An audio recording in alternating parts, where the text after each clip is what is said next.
have any eights? No, go fish. Oh yeah! I win. Oh, are we rolling? Oh. We're rolling? Oh, sorry.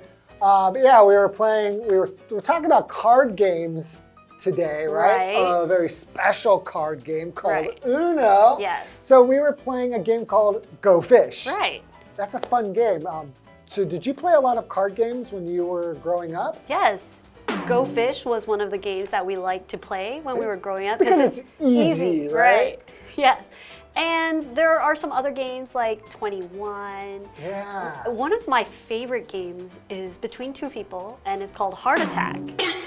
I've never even heard of that. It sounds very exciting, though. It is very exciting because you put down cards, and then you have to, for example, if it's an 8 or a 9, so you put down 8, and then you can only put a 9 or a 7.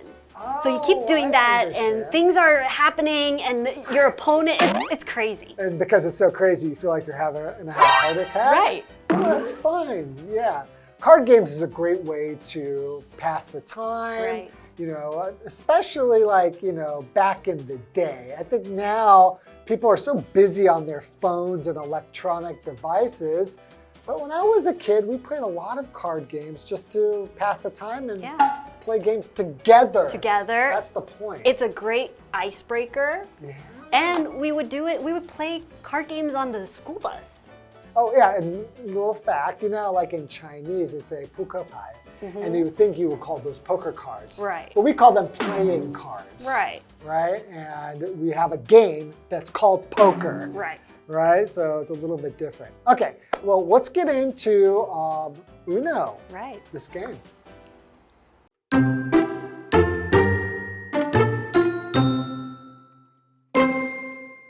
On a list of the best-selling games in the United States, you might assume that a video game would be at number 1. Yet, in 2017, one such list was topped by the card game Uno. How did this come to be? In 1971, Ohio barber Merle Robbins was tired of family fights over the rules of Crazy Eights, so he invented a simpler card game and named it Uno. Robbins strongly believed in the game's potential. He sold his house and hit the road to sell Uno across the country. Mattel eventually bought the game's rights in 1992.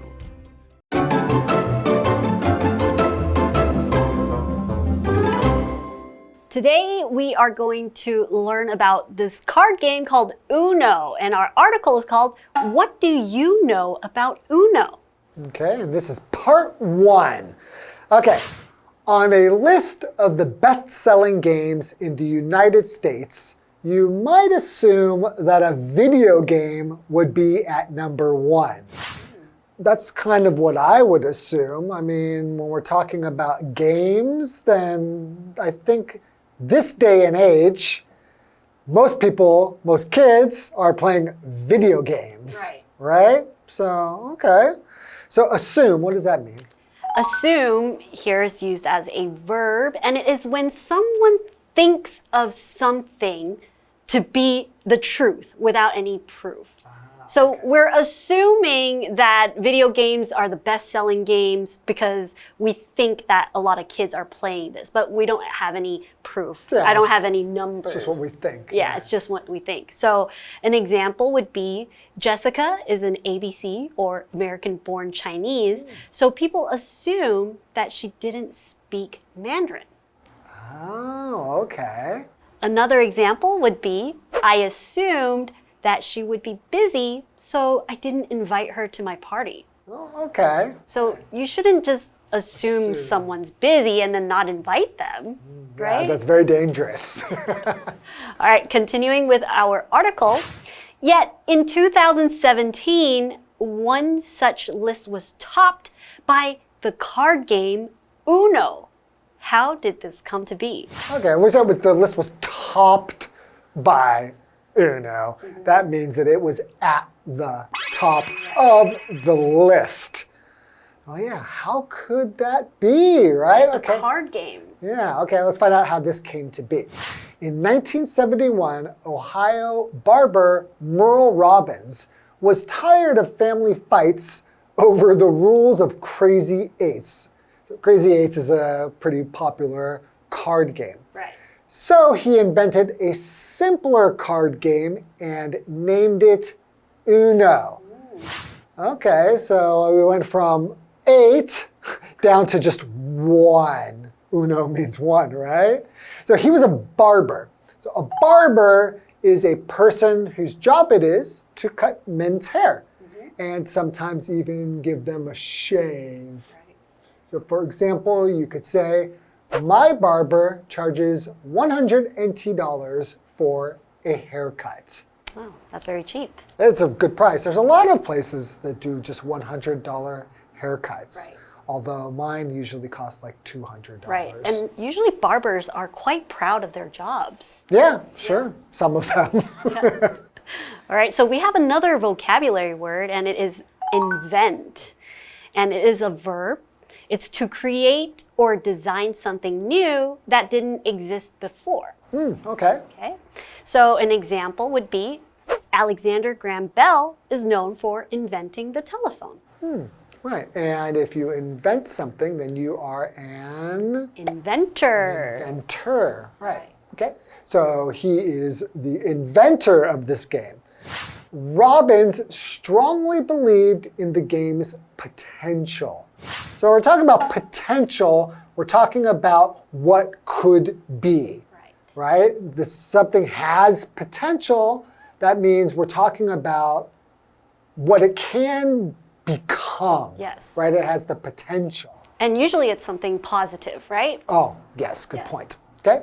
Continuing, he sold his house and hit the road to sell Uno across the country. Why would he hit the road? That might hurt. Yes. The road's pretty hard. Right. But this case, it actually means that he just left to get on the road. So he started to become, I guess, kind of like a traveling salesman to sell his Uno cards. Right. If you hit the road, that usually we're thinking you're going to be driving and traveling somewhere. Right. And he really saw the potential of his cards because that's a lot of risk to take to leave his house, sell his house, Yeah. right? And leave his job as a barber. Wow.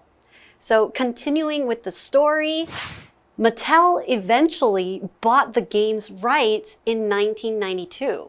Wow, Mattel is a famous Huge. business that is famous for Barbie and Yeah. Hot Wheels. Yeah. And they're also famous for a lot of games Right. as well. And here we see that he was able to sell his game rights, so to sell Uno to Mattel. And eventually, so over a period of time, he was able to do this. Yeah, and he must have made a lot of money. My goodness.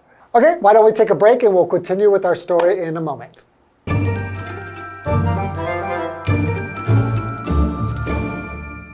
Hello， 大家好，我是 Hanny。这2天的课程是要介绍 Uno 牌的起源跟玩法。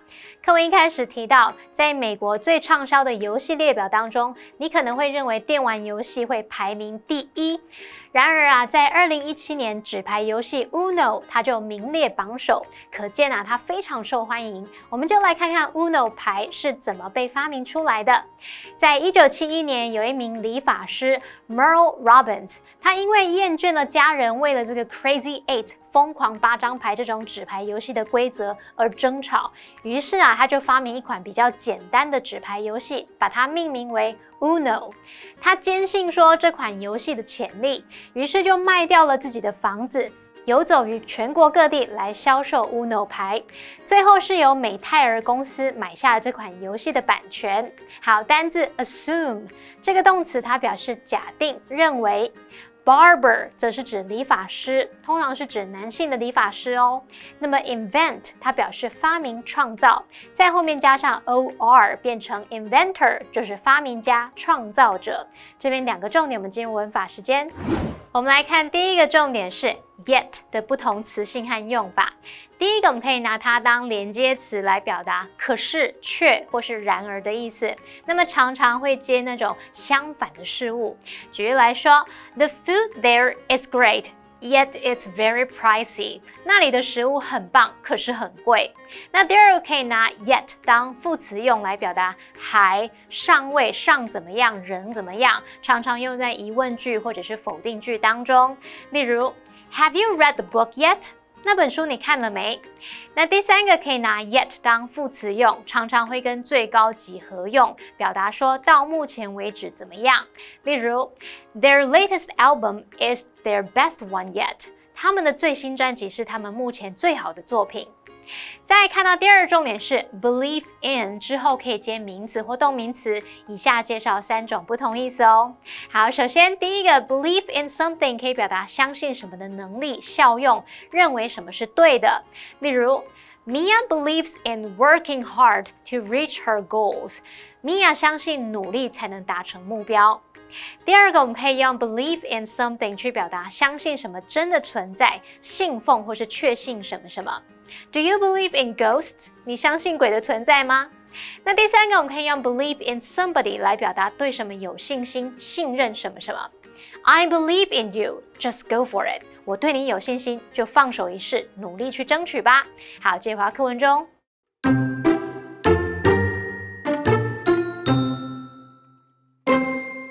Uno's rules are simple. 2 to 10 players are each dealt 7 cards, and the leftover cards form a draw pile. In each round, players try to get rid of their cards by playing cards with matching colors or numbers, or action cards such as skip or reverse. Points are scored for the cards that the other players are holding at the end of the round.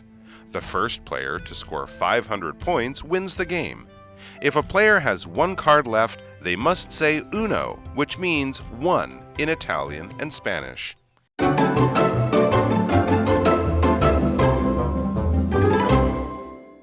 Welcome back. Before the break, we learned about the card game Uno and its inventor, Merle Robbins, who was a barber, right? Right. And then he sold the game to Mattel. He quit his job and did everything, and then he started to get the word out, and the game became so popular that Mattel bought it. Yeah. And have you played Uno? Oh, of course. I mean, who hasn't, right? Okay, let's learn a little bit more about Uno. So Uno's rules are simple. 2 to 10 players are each dealt 7 cards, and the leftover cards form a draw pile. So a pile is a number of things that have been placed on top of each other. And to draw means to grab and take something, right? Especially when we're talking about cards. So you draw the cards. So the draw pile is the pile where you draw the cards from. So pile, for example sentence, would be he put the papers on his desk into a tidy pile. Okay, and each person gets dealt 7 cards. Right. So the leftover, the remaining number of cards becomes the draw pile, right? Okay, continuing with our article.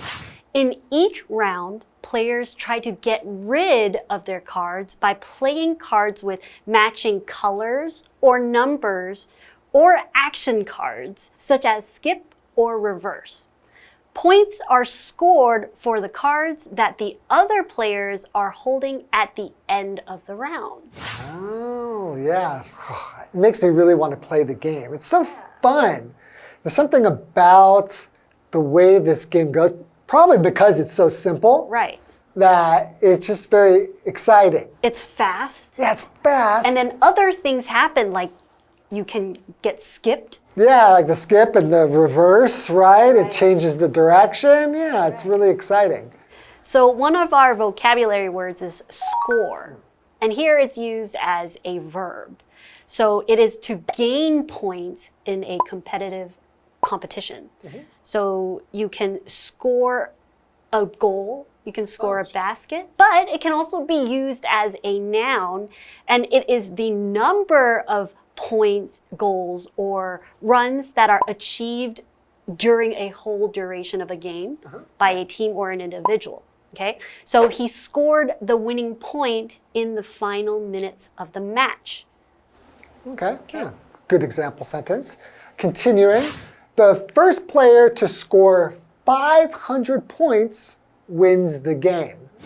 Actually, I didn't know that part. Yeah. I feel like I just always, the way you win is you just say Uno and then... Whoever gets rid of their cards first. And then you're just done. Yeah. I didn't know you were scoring points. A lot of games are that way, that you just play them the way that you think you're supposed to play them, and then you find out that there are other rules. Yeah. And I think especially with Uno, a lot of different people and different friend groups, they all kind of have different rules. Yeah, you have to first talk, okay, let's set the rules. Right. Okay, continuing. If a player has one card left, they must say uno, which means one in Italian and Spanish.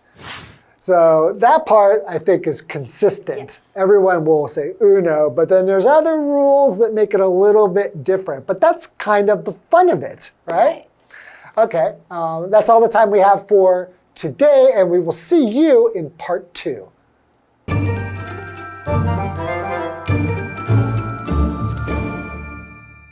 Uno 的游戏规则很简单，玩家人数可以是2到10人，那么每个人发7张牌，剩下的牌就是抽牌堆。那每一轮玩家要打出颜色或是数字相配的牌，或者是打出动作牌，可能像静止或者是反转。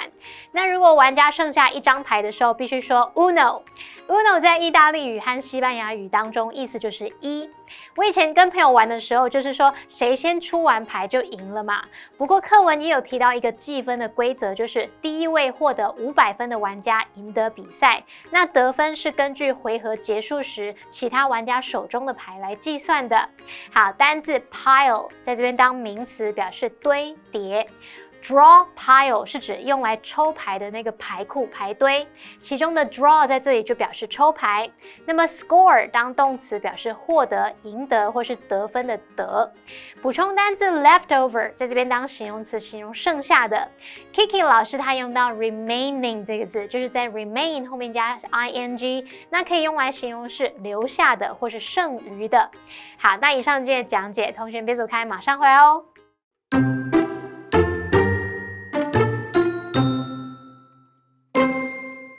On a list of the best-selling games in the United States, you might assume that a video game would be at number 1. Yet, in 2017, one such list was topped by the card game Uno.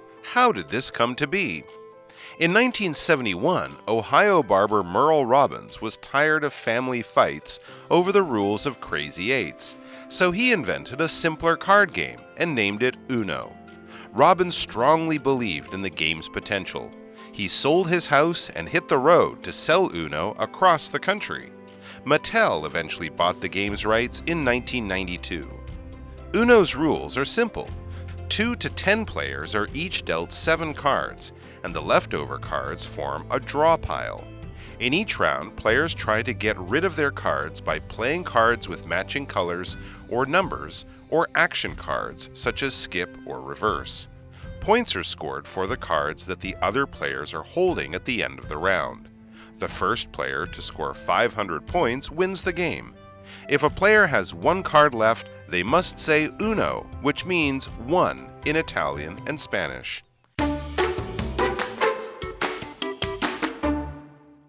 Hey, hey, hey, it's Kiwi on the Street. I'm Kiki. And I'm Winnie. Kiki, we better hurry this up. It looks like it's about to rain cats and dogs. Rain cats and dogs? Cats and dogs are gonna fall from the sky? No, raining cats and dogs means it's going to heavily rain. Ah, so it's one of these phrases that we use in our daily lives. I guess today, let's explore some daily phrases. Let's go. 好，那我们今天要玩的游戏呢，就是片语哦。所以我这边呢有2个句子 ，OK， 其中一个是正确的。The first one is 跳楼大拍卖，2个选择。Fire sale, the first one. 我猜上面的 fire sale. Fire sale? 应该是这个 fire sale. Fire sale, is he correct? Ding dong. Fire sale, good job. Okay, okay, 下一个。碰到麻烦，遇上困难。hot water. 比较难。我觉得应该是 in hot water 吧。 In hot water. In hot fire. In hot fire. Is that correct? In hot water. In hot water. Are you sure? Is it in hot water? In hot fire 的话，它会直接烧死。 Okay. 可是如果 in hot water 的话，感觉是温水煮青蛙。那我要改 in the hot fire。 Are you sure? 4, 3, not water 好了 Two, water。 1 in hot water. 你差一点害自己。好，那我们今天学到了什么英文的片语呢？ Today we learned some unique phrases, but how do we use them and what do they mean? The first one is fire sale. When a store catches fire, sometimes items are left behind that might still be in good usable condition. So the store will hold a clearance sale to sell all the products at a super low price. This type of sale is called a fire sale. But sometimes a company might be going bankrupt or needs emergency money. The company would sell all or part of the company. This can also be called a fire sale. Our second phrase is in hot water. In medieval times, when an enemy or intruder tries to get into a castle, the guards would throw hot water on the intruder. So, when someone is in big trouble because they did something bad, people will say, "Oh, you're in hot water." Those are our phrases for today. Kiwi later!